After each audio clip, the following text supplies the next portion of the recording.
is not just a book of laws. It is the voice of the people and the promise of justice.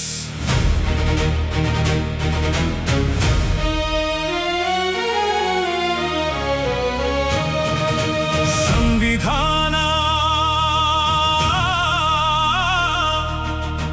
ಹೊಸ ಚರಿತ್ರೆಯ ಉಗಮ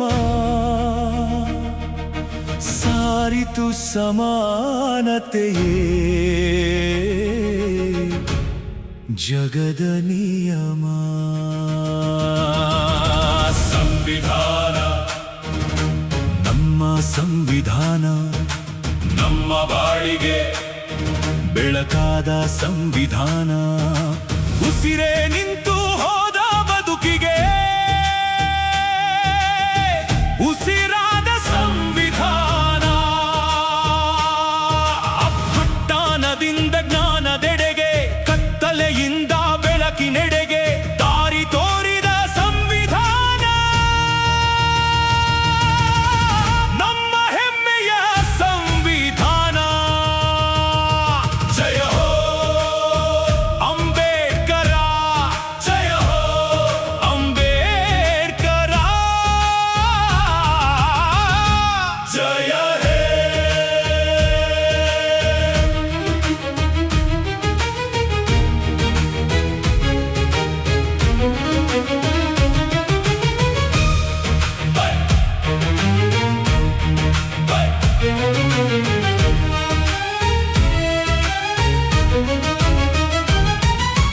ಮಹಾರಾಷ್ಟ್ರದ ಮಣ್ಣಿನಲ್ಲಿ ಹುಟ್ಟಿ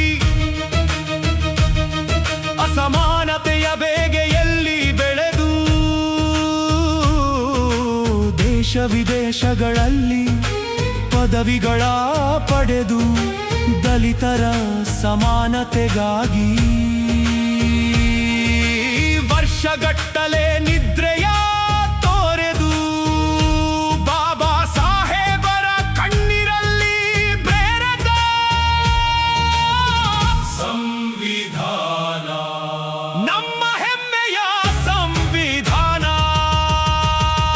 ಜಯ ಹೋ ಅಂಬೇಡ್ಕರ, ಜಯ ಹೋ ಅಂಬೇಡ್ಕರ, ಜಯ ಹೇ.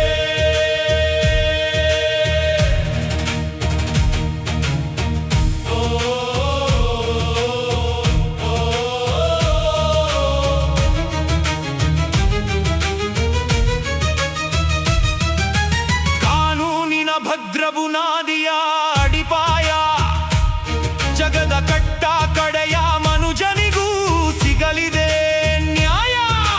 ವಿಧಿ ಬರಹವನ್ನೇ ಬದಲಾಯಿಸಿದ ಭೀಮಲಿಪಿ ರಾಜನೀತಿಯ ಕಡೆದು ಪ್ರಜಾಪ್ರಭುತ್ವವ ಬರೆದು ತಿರುಕನ ಕನಸ ನನಸು ಮಾಡಿದ ಶಕ್ತಿ ಸಂವಿಧಾನ. ಸಂವಿಧಾನ ಸಂವಿಧಾನ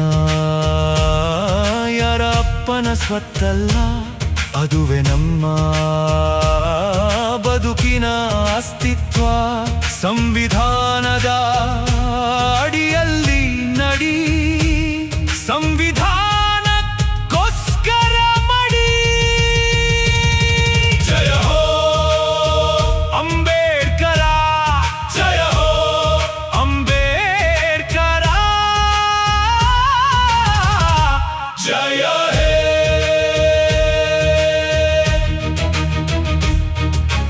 ಮನುಷ್ಯತ್ವವೇ ಇಲ್ಲದ ಮನುಸ್ಮೃತಿಯ ಸುತ್ತು ಬಂಡವಾಳಶಾಹಿಗಳ ದರ್ಪವಾಡಗಿಸಿ ಸೃಷ್ಟಿಯಾಗಿತು 395 ಆರ್ಟಿಕಲ್ಸ್ ನ ಹೊಸ ರೆವಲ್ಯೂಷನ್. ಸಮಶಿಕ್ಷಣಕ್ಕೆ ಮುನ್ನುಡಿ ಬರೆಯಿತು ಆರ್ಟಿಕಲ್ 15, 16ರ ರಿಸರ್ವೇಶನ್. ಶಿಕ್ಷಣ ಯಾರ ಅಪ್ಪನ ಸ್ವತ್ತಲ್ಲ, ಅದು ಸರ್ವರಿಗೂ ಸಿಗುವ ಸಮಪಾಲು. ಸಂವಿಧಾನವೇ ನಮ್ಮ ದೇವರು, ಸಂವಿಧಾನವ ಅಳಿಸಲು ಹುಟ್ಟಿಲ್ಲ ಇನ್ಯಾರು. ಜಯ ಹೋ ಅಂಬೇಡ್ಕರ, ಜಯ ಹೋ ಅಂಬೇಡ್ಕರ, ಜಯ